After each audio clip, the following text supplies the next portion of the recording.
Allahabad high court से योगी सरकार को जबरदस्त झटका लगने के बाद अब राहुल गांधी भी योगी सरकार पर जमकर निशाना साधने का काम किया है।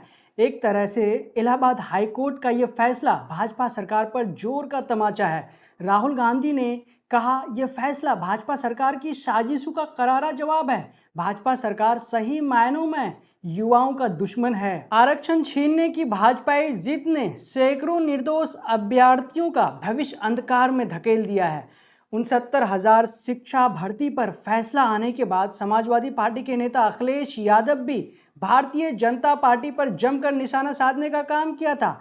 पिछले 5 महीने से उन 69,000 शिक्षा भर्ती का मामला कोर्ट में पेंडिंग में चल रहा था। आखिरकार आज जब इलाहाबाद हाईकोर्ट ने इस पर सुनवाई किया तो उन्होंने पूरे मेरिट लिस्ट को रद्द करने की बात कह दी और हाईकोर्ट ने योगी सरकार को आदेश जारी करते हुए कहा कि 3 महीने के अंदर नई मेरिट लिस्ट जारी की जाए। इसके बाद विपक्ष लगातार भाजपा व योगी सरकार पर जमकर निशाना साधने का काम किया। इलाहाबाद हाईकोर्ट का यह फैसला आने के बाद राहुल गांधी और अखिलेश यादव ने ट्वीट कर भारतीय जनता पार्टी पर जो निशाना साधने का काम किया है वो हम आपको एक एक कर दिखाते हैं। दोस्तों, राहुल गांधी लिखते हैं कि 69,000 सहायक शिक्षकों की भर्ती पर इलाहाबाद हाईकोर्ट का फैसला आरक्षण व्यवस्था के साथ खिलवाड़ करने वाली भाजपा सरकार की साजिशों को करारा जवाब है। ये 5 वर्षों से सर्दी, गर्मी, बरसात में सड़कों पर निरंतर संघर्ष कर रहे अमित मोड़िया जैसे हजारों युवाओं की ही नहीं,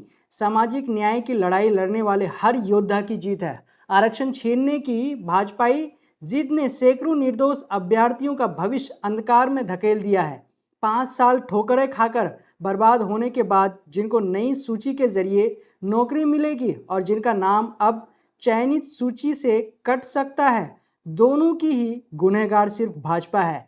पढ़ाई करने वाले को लड़ाई करने पर मजबूर करने वाली भाजपा सरकार सही मायने में युवाओं की दुश्मन है। वहीं पे अखिलेश यादव भी ट्वीट करते हुए लिखे हैं कि 69,000 शिक्षक भर्ती भी आखिरकार भाजपाई घपले, घोटाले और भ्रष्टाचार की शिकार साबित हुई। यही हमारी मांग है कि नए सिरे से न्यायपूर्ण नई सूची बने जिसमें पारदर्शी और निष्पक्ष नियुक्तियां संभव हो सके और प्रदेश में भाजपा काल में बाधित हुई शिक्षा व्यवस्था पुनः पटरी पर आ सके। हम नई सूची पर लगातार निगाह रखेंगे और किसी भी अभ्यर्थी के साथ कोई हकमारी या नाइंसाफी न हो, यह सुनिश्चित करवाने में कंधे से कंधा मिलाकर अभ्यर्थियों का साथ निभाएंगे। ये अभ्यर्थियों की संयुक्त शक्ति की जीत है।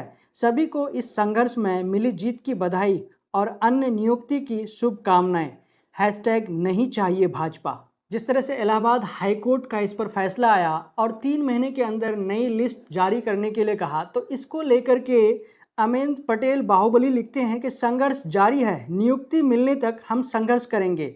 बातों से काम नहीं चलेगा, अब जल्द लिस्ट बनाकर जारी करें। यदि सरकार पिछड़े दलित की विरोधी नहीं है तो हमको जल्द नियुक्ति दे, मामले को लटकाने का काम न करे। हम बाबा साहब को मानने वाले लोग हैं।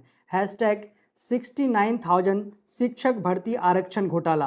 तो दोस्तों, क्या कह रहे हैं कि ये जो लिस्ट जारी किया गया है तो इसको लेकर के मांग कर रहे हैं कि सरकार अब इसे टाले नहीं, वो क्या करे, लिस्ट जारी करे, अन्यथा फिर हम इसको लेकर के आवाज़ उठाएंगे या फिर प्रदर्शन कर सकते हैं। जब इलाहाबाद हाईकोर्ट ने इस मामले को लेकर अपना फैसला सुनाया तो इस फैसले को लेकर के जो उत्तर प्रदेश के उप मुख्यमंत्री हैं उन्होंने इसका स्वागत किया और इसके बारे में खुशी जाहिर किया। लेकिन केशव प्रसाद मौर्य का इस तरह से खुशी जाहिर करने को लेकर एक यूज़र ने उस पर तंज कसते हुए कहा कि केशव प्रसाद मौर्य जी, आपके इस तरह कहने से मतलब कुछ नहीं होगा। आप ही के घर के आगे यही बच्चे धरने दे रहे थे और आप ही के कहने के हिसाब से जो लाठी चार्ज हुआ था वो आप ही के कहने के हिसाब से हुआ था। तो देखिए पूरा वो क्या लिखे हैं। शैलेश वर्मा लिखते हैं कि अपने मुंह मियाँ मिट्ठू क्यों बन रहे हो उप मुख्यमंत्री जी, ये वही अभ्यर्थी हैं जो आपके आवास के सामने धरना दे रहे थे और आपके ही इशारे पर पुलिस ने लाठी चला दिया था और फर्जी मुकदमा डालकर जेल भेज दिया था। तो दोस्तों, जिस तरह से पिछले 5 माह से ये केस इलाहाबाद हाईकोर्ट में पेंडिंग में था और फाइनली इलाहाबाद हाईकोर्ट ने इसको लेकर के फैसला सुना दिया है और इसके लिए उन्होंने योगी सरकार को 3 माह का समय दिया है कि 3 माह के अंदर नए सिरे से फिर से नई लिस्ट जारी हो।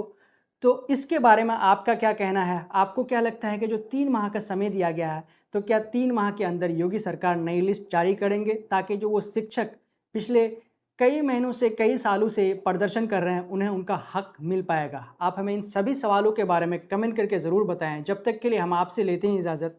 अगर आपने अब तक हमारे चैनल द ट्विस्ट को सब्सक्राइब नहीं किया है, तो प्लीज़ सब्सक्राइब कर दें और साथ में बेल आइकन को दबा दें। जय हिंद, जय भारत।